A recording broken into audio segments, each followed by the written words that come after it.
Their preparations have been almost faultless. In a matter of hours, Tatters' scrying has allowed them to zero in on their target, the Imperial Seneschal, Aurelia Dern. With the location clearly identified, preparation can then begin for her translocation spell. The Spider, meanwhile, has also set to work, readying for their mission, laying out the meticulous plans that will hopefully see them safely in and safely back out again.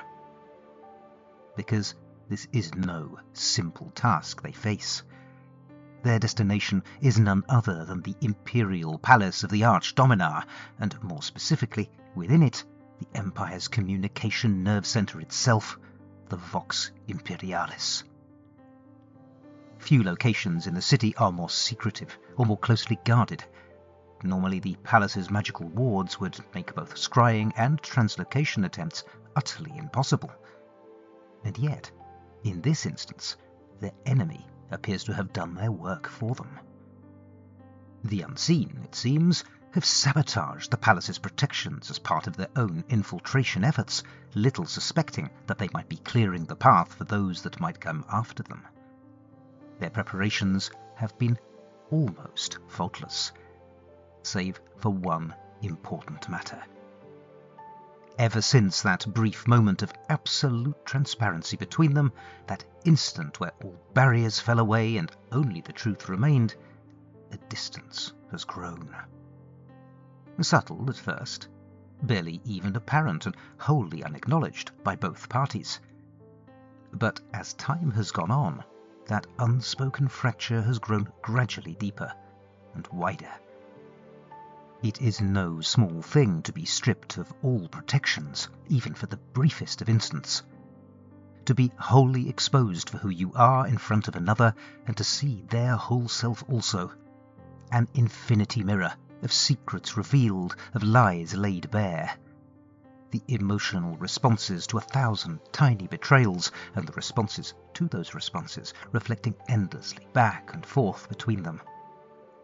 Though their connection had been near instantaneous, it had contained an eternity. And in truth, it is not so much the sharing itself that has driven a wedge between them, but what has come after. Because with separation re-established, new secrets have emerged, new resentments that seem all the harder to share in the aftermath of such profound proximity. Words, unsurprisingly, have become harder to find. The silence between them has grown over time from a rift to a chasm, and now neither of them dare attempt to bridge it with anything other than the functional, the operational. At the very last, as Tatiana's translocation ritual builds to a final crescendo, the Spider opens her mouth to speak, to say what she is really feeling. But it is too late. There is a flash of light, and they are gone.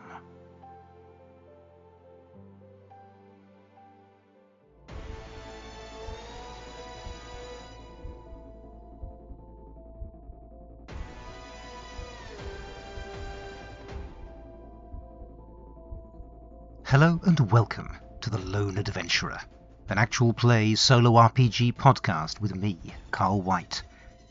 I will be your narrator, your game master, and your guide, as we follow our heroes on their journey into the unknown.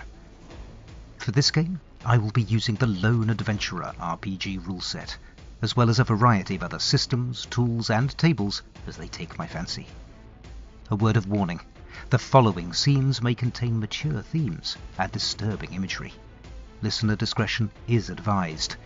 The adventure continues.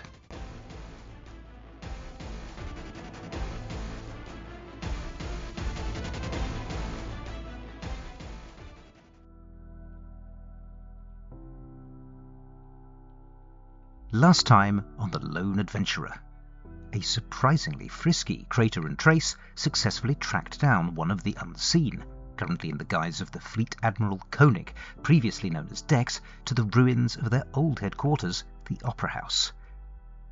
Dex, it transpired, had not enjoyed the happiest of relationships with his fellow unseen, and had come to gloat over the bodies of those who had died when the Opera House collapsed. Whether it was down to delaying too long to gather intel, or her mind not being fully focused on the task at hand, Trace missed her opportunity for a clean kill, leaving both her and Crater flat-footed between the unseen agent and his guards.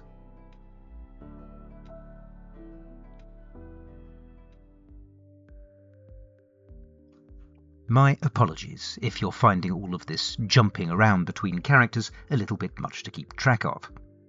Not least since it was only a few episodes back that I said I intended to minimize this sort of thing in order to make things easier on both of us.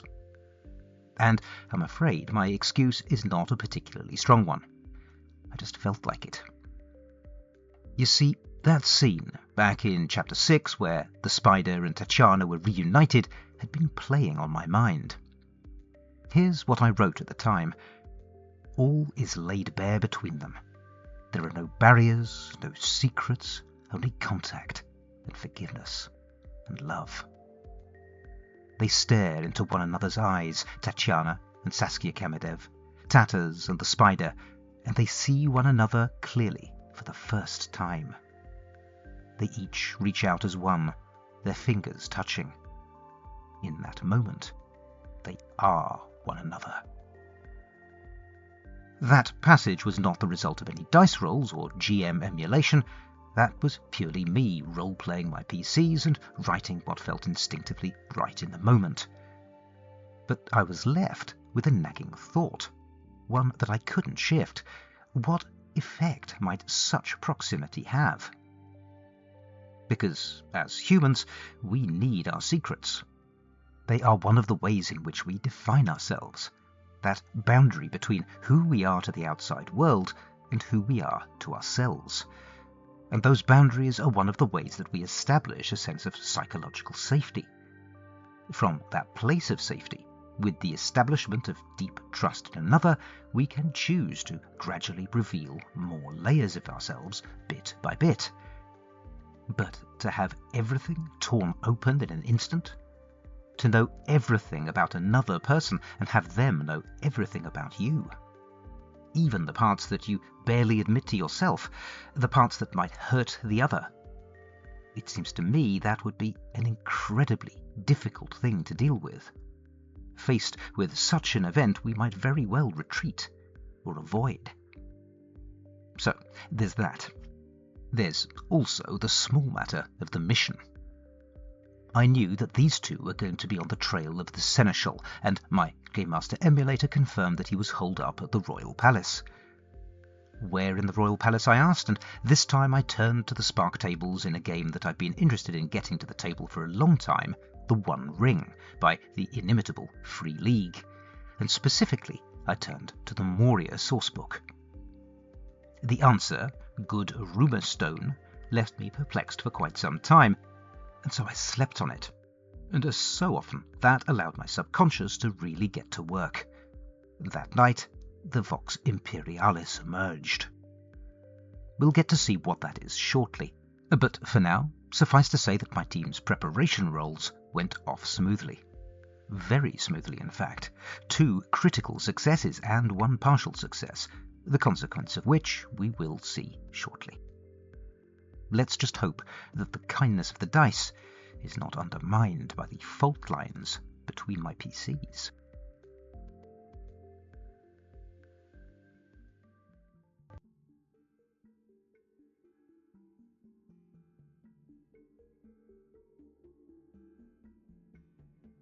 Secrets and lies.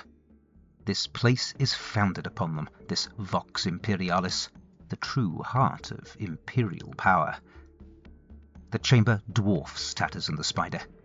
It feels entirely sacral, more like the nave of some monolithic cathedral than the communications hub that it truly is. The rotunda's scale is far beyond human, a circular chamber so wide that the curve of its walls is barely perceptible in the dim orange glow that emanates from its core. The vaulted ceiling is lost in the shadowy heights. At its center, thousands of floating speaking stones revolve in tier upon tier, each following a steady, measured orbit, each glowing faintly with its own unique rune, and each murmuring in one of 100 different dialects. The countless voices overlapping into a continuous, echoing susurration, the immense, endless sound of an entire empire sharing its thoughts. At the chamber's very heart, encircled by the rotating speaking stones, rises the obsidian shard. It is a monolith of rune-etched black glass taller than 5 men or more, its surface a spiderweb of intricate sigils that flare and dim as messages are routed back and forth through it. Thousands of brass conduits radiate outward from the dome-glassed office at its base, passing out across the chamber in a radial pattern to connect with a circle upon concentric circle of polished mahogany desks. Archivists, heads bowed, faces hidden by the hoods of their elaborate robes, move silently along concentric walkways. They gather the work of the countless seated scribes, disseminating documents out to the Empire's information distribution network. Or else they bring documents of their own, which they pass to the speakers to be communicated back to the countless diplomats, functionaries and spies across the breadth of the Kairos Dominion. So far so good, Tatters mutters as she peers around the corner of a curved rolling bookshelf at the periphery of the chamber. Her face is lost in the shadow of her archivist's cowl as she turns back to the spider. It looks like nobody saw us arrive. The spider nods, though she's only partially listening. Instead, her focus is almost completely split between 3 significant things. 1. That the raised glass office of the seneschal, positioned directly below the obsidian shard, appears to be completely empty. Their quarry is nowhere to be seen. 2. That the uniforms that she had been able to secure are clearly of an older style than those being worn by these archivists. Good enough at a distance, but unlikely to withstand close scrutiny. And 3.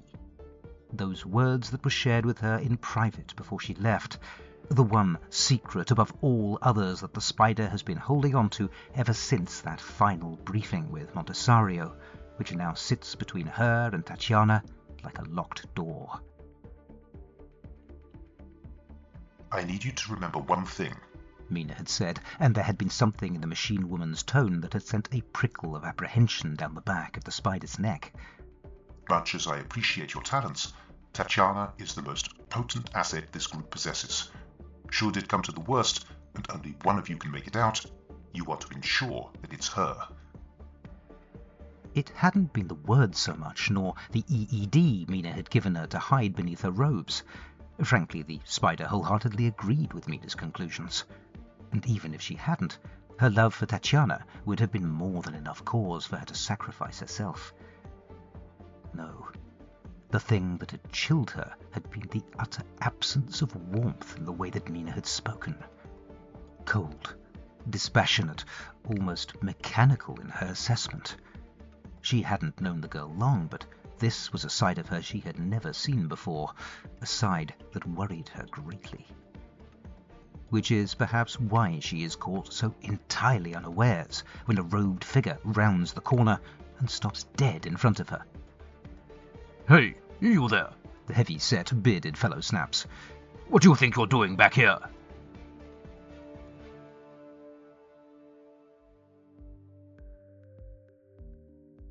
I mentioned earlier that I'd rolled a partial success for the spider in my team's preparations, which meant that there was a complication, and I decided that consequence was that the uniforms were not current, with the risk attached that this may draw attention to my infiltrating pair. I also mentioned that I'd figured out what good rumour stone meant, and that you'd be seeing the result soon enough.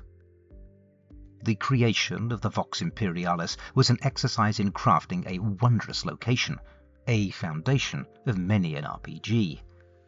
You see this idea crop up in 5e in descriptions of the exploration pillar in play. Dungeon World refers to it as one of the core game principles in the form of embrace the fantastic. Basically, if you are going to create a setting in a fantasy world, you have nothing to lose by making it as visually awesome as you can. It's not like you have a special effects budget to worry about, after all. And So I built the most over-the-top communications hub I could think of.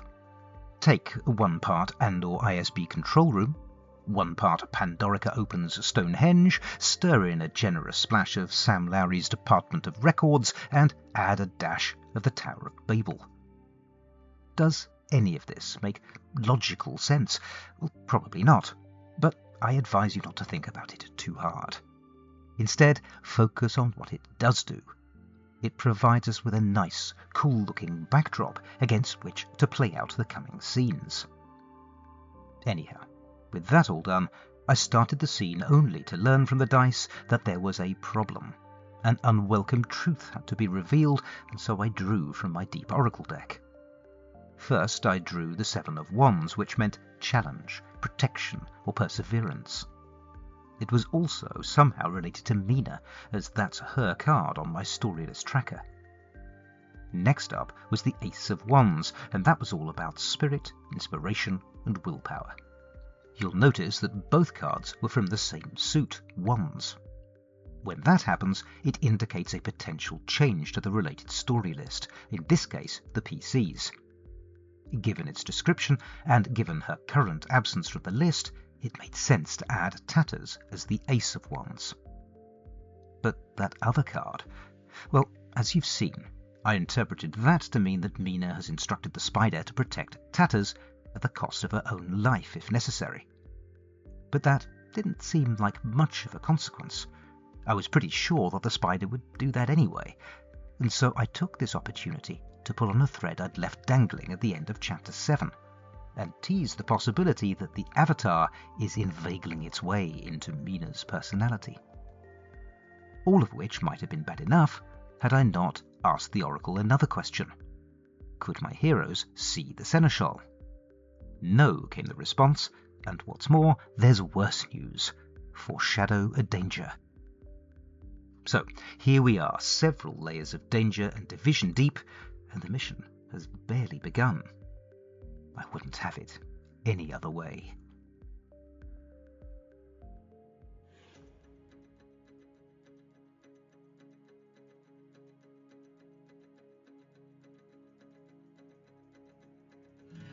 Well, who are you? And what are you doing?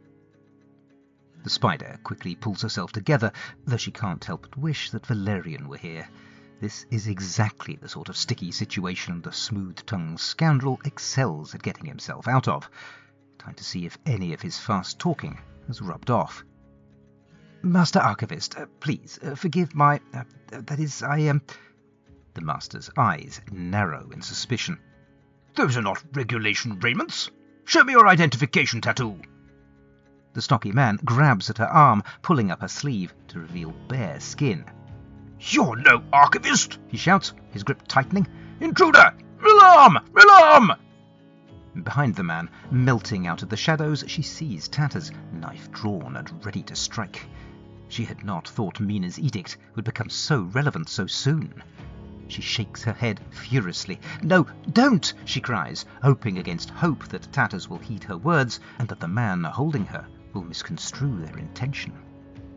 Then the security team are upon her. Half a dozen or more at a guess, shouting and grappling her to the ground. Something strikes her hard on the back of the neck, and everything goes mercifully black.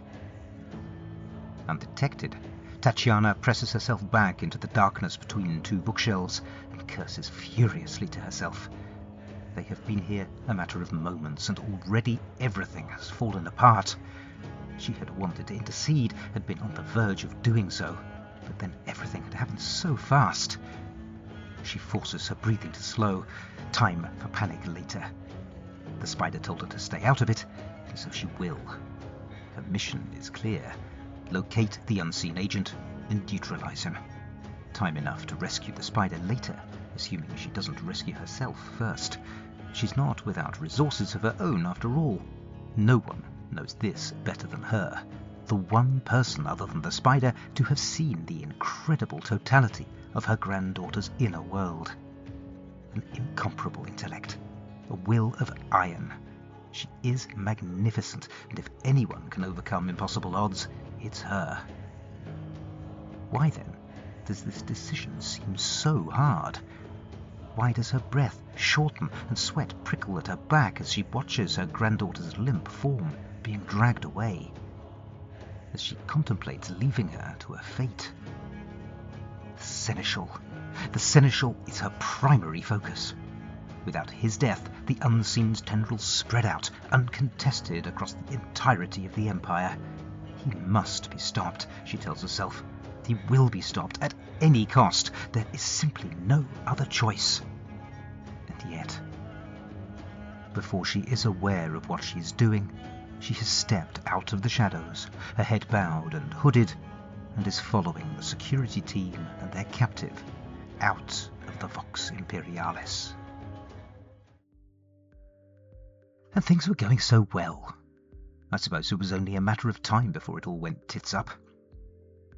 What we have here is a perfect example of just how suddenly and brutally a game like this can turn on you if you make the schoolboy mistake of failing 2 rolls on the bounce. This was a direct continuation of the previous scene, and so I made no scene check rolls this time. Instead, I handed agency directly to my PCs, offering them the opportunity to solve the problem that my virtual GM, the Great Machine, had served up in the first half of the scene. And naturally, they both made an absolute pig's arse of it. The Spider attempted to deceive the senior archivist with her roll plus speaker stat of +3. I ruled, however, that although the uniforms she had secured during the mission prep would allow the attempt at subterfuge, she would be making the roll at -1, because the uniform wasn't current. Empowered by the Apocalypse games, this creation of assets is quite a handy tool, allowing for ongoing bonuses or penalties to rolls, either as one-offs for consumable single-use items or as an ongoing effect, as we have in this case. Anyhow, her +3, -1 gave her +2 to the roll, and the dice came up as a pair of 2s, a 6 in total, a complete failure.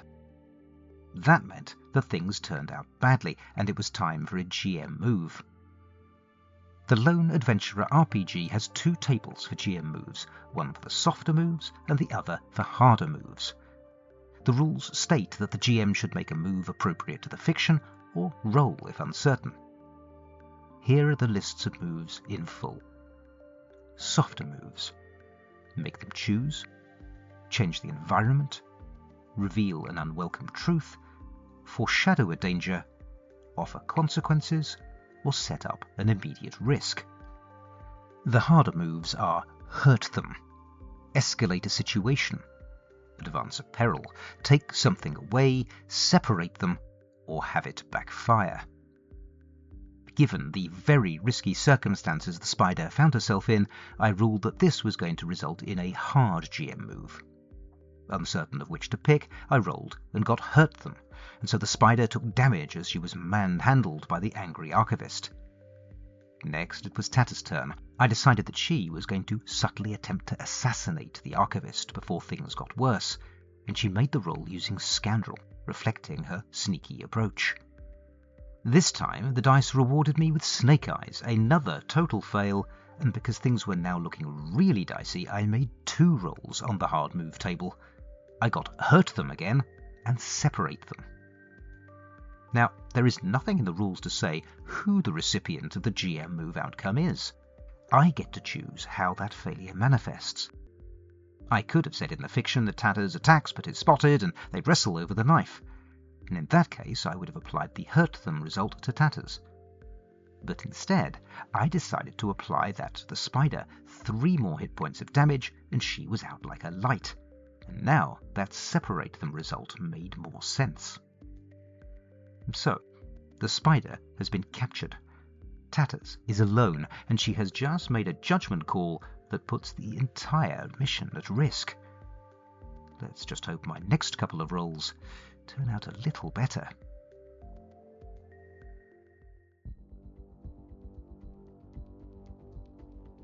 Monroe, do you have the slightest conception of the neck-deep shit that we're in? From her concealed vantage point around the corridor corner, Tatters does her very best to tune out the background hustle and bustle taking place around her. Doing her finest impression of someone who is absolutely supposed to be there, she flicks through a stolen sheaf of notes while straining her ears to make out the Master Archivist and Security Chief's loudly whispered conversation around the corner. Chief Watling, the Archivist retorts, his tone dripping with the sort of superiority and contempt it takes a really expensive education to master. Unless I am entirely mistaken, it is you who is responsible for security in this building. And therefore it is you who is up to their neck in, as you so tastefully put it, shit. Frankly, I think your unwillingness to take us straight down to processing smacks of somewhat unprofessional aversion to paperwork. Watling snarls, his voice rising despite himself.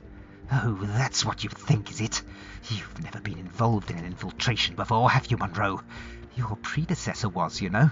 Some newspaper man was found accessing the records a few years back, and by the end of that they'd racked up 1,200 man-hours of interrogations, 42 long boxes of paperwork I'm so unprofessionally averse to, 4 disappearances, 3 suicides, and a departmental reshuffle.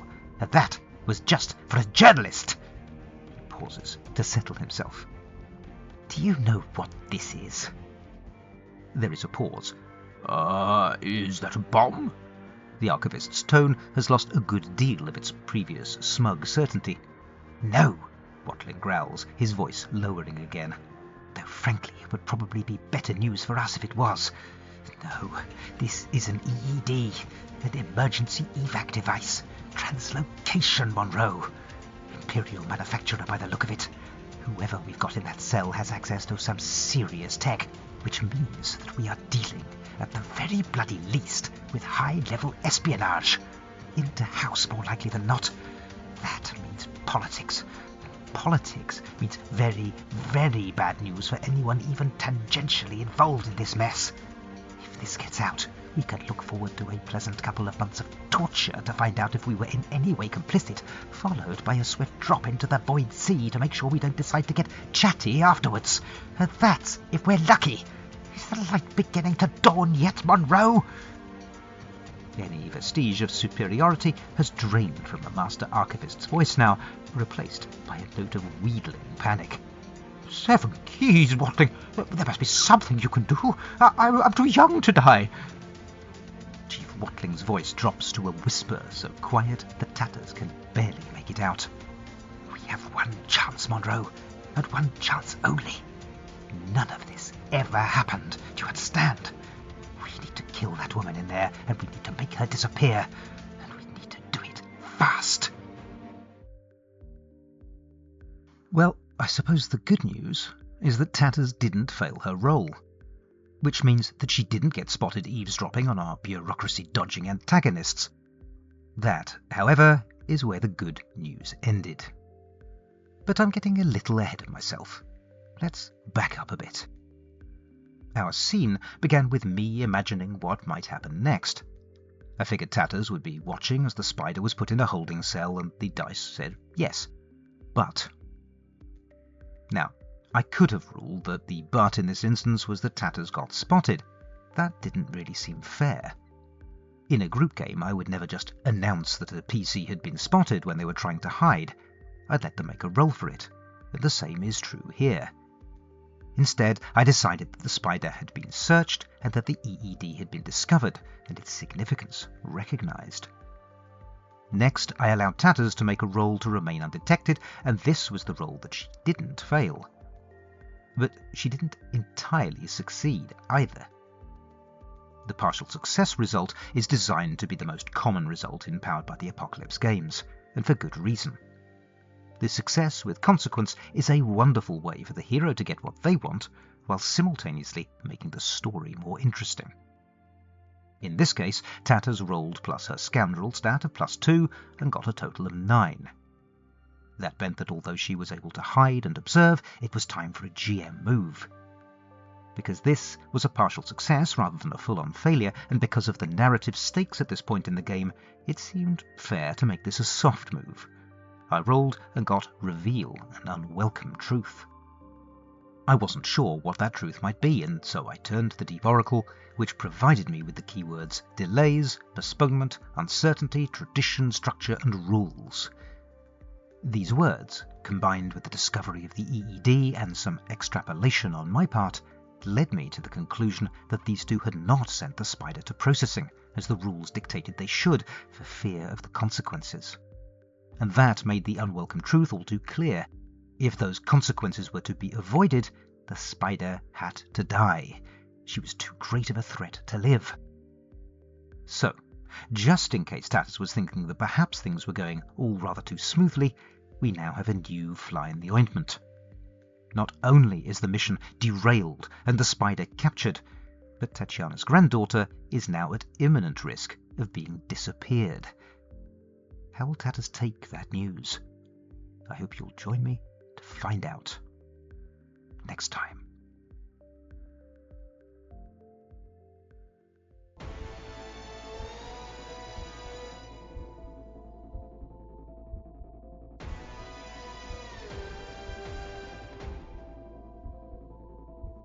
You have been listening to The Lone Adventurer, a solo RPG podcast played, written and performed by me, Carl White.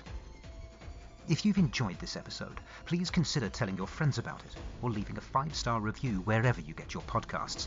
It really is a huge help. You can follow me on BlueSky at theloneadventurer.bsky.social. Email me at theloneadv@gmail.com or follow my blog at carlillustration.wordpress.com.